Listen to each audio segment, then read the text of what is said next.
Dan Raja Nebukadnezar kepada orang-orang dari segala bangsa.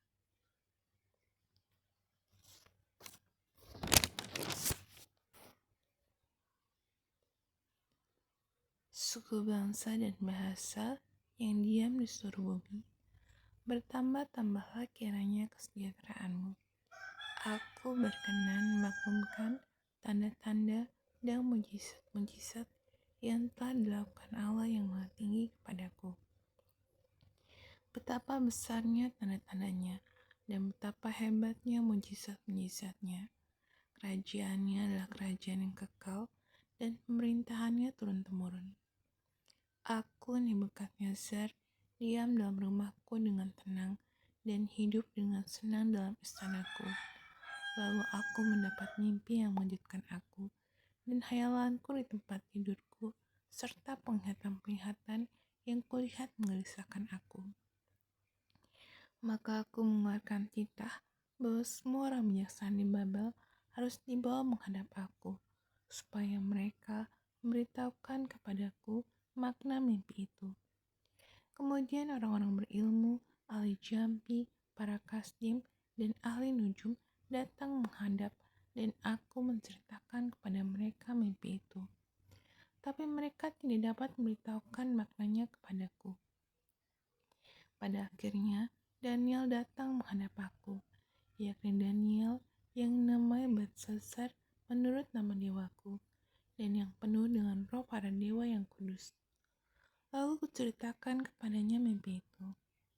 Hai Beltsazar, kepala orang-orang berilmu, aku tahu bahwa engkau penuh dengan roh para dewa yang kudus, dan bahwa tidak ada rahasia yang sukar bagimu. Sebab itu, inilah riwayat penglihatan mimpi yang kudapat. Maka ceritakanlah kepadaku maknanya. Adapun penglihatan yang kudapat tempat tidurku itu, demikian di tengah-tengah bumi, ada sebatang pohon yang sangat tinggi. Pohon itu bertambah besar dan kuat, tingginya sampai ke langit, dan dapat dilihat sampai ke ujung seluruh bumi. Daun-daunnya indah, buahnya berlimpah-limpah. Padanya ada makanan bagi semua yang hidup. Di bawahnya binatang-binatang di padang mencari tempat menaung, dan di dahan-dahannya bersarang burung-burung di udara, dan segala makhluk mendapat makanan daripadanya. Kemudian dalam penglihatan yang kudapat tempat tidurku itu, tampak seorang penjaga, seorang kudus turun dari langit. Ia berseru dengan nyaring. Demikian katanya, tebanglah pohon itu dan potonglah dahan-dahannya, gugurkanlah daun-daunnya dan hamburkanlah buah-buahnya. Biarlah binatang-binatang lari dari bawahnya dan burung-burung dari dahan-dahannya. Tapi biarkanlah tunggulnya tinggal dalam tanah, terikat dengan rantai dari besi dan tembaga, di rumput muda di padang. Biarlah ia dibasahi dengan embun dari langit, dan bersama-sama dengan binatang-binatang mendapat bagiannya dari rumput di bumi. Biarlah hati manusianya berubah, dan diberikan kepadanya hati binatang. Demikianlah berlaku atasnya sampai 7 masa berlalu. Titah ini adalah menurut putusan para penjaga.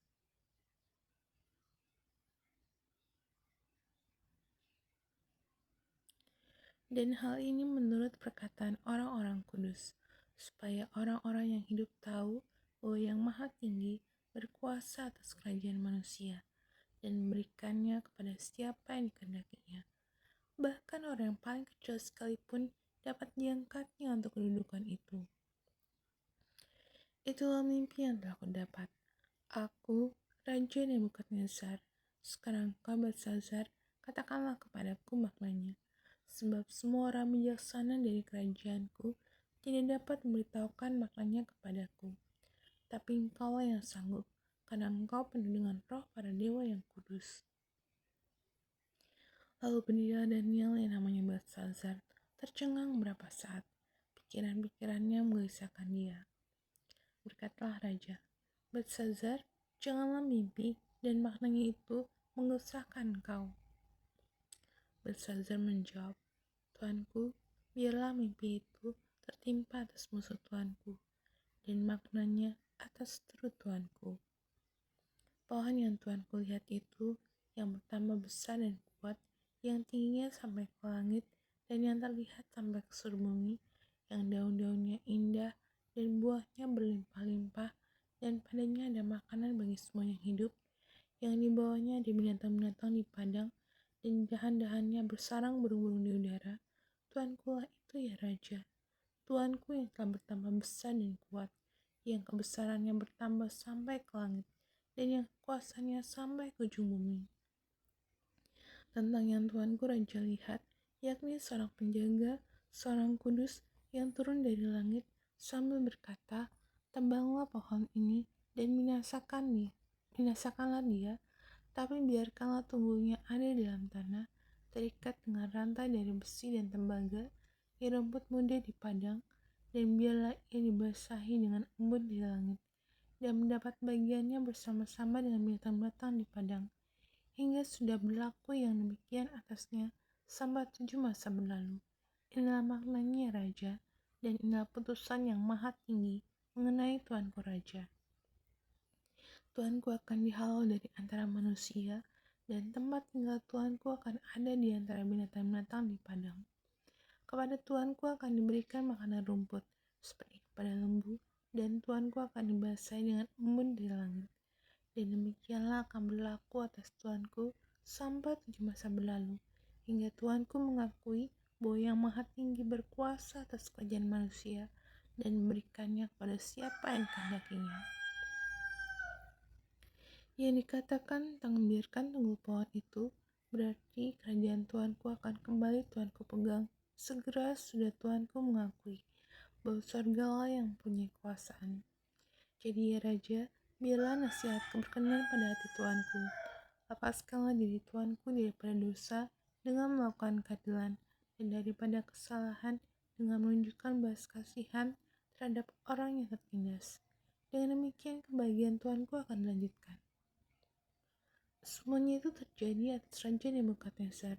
Sebab setelah lewat 12 bulan, ketika ia sedang berjalan-jalan di atas istana Raja di Babel, berkatalah Raja, bukankah itu Babel yang besar itu, yang dengan kekuatan kuasaku dan untuk kemuliaan kebesaranku telah kubangun menjadi kota kerajaan? Raja belum habis bicara ketika suatu suara terdengar di langit. Kepadamu dinyatakan ya Raja Nebukadnezar, bahwa kerajaan telah beralih daripadamu. Engkau akan dihalau dari antara manusia, dan tempat tinggalmu akan ada di antara binatang-binatang di padang. Kepadamu akan diberikan makanan rumput seperti kepada lembu, dan demikianlah akan berlaku atasmu sampai 7 masa berlalu, hingga engkau mengakui bahwa yang maha tinggi berkuasa atas kerajaan manusia, dan memberikannya pada siapa yang dikehendakinya. Pada saat itu juga terlaksanalah perkataan itu atas Nebukadnezar, dan ia dihalau dari antara manusia, dan makan rumput seperti lembu, dan tubuhnya basah oleh embun dari langit, sampai rambutnya menjadi panjang seperti bulu burung Raja Wali, dan kukunya seperti kuku burung.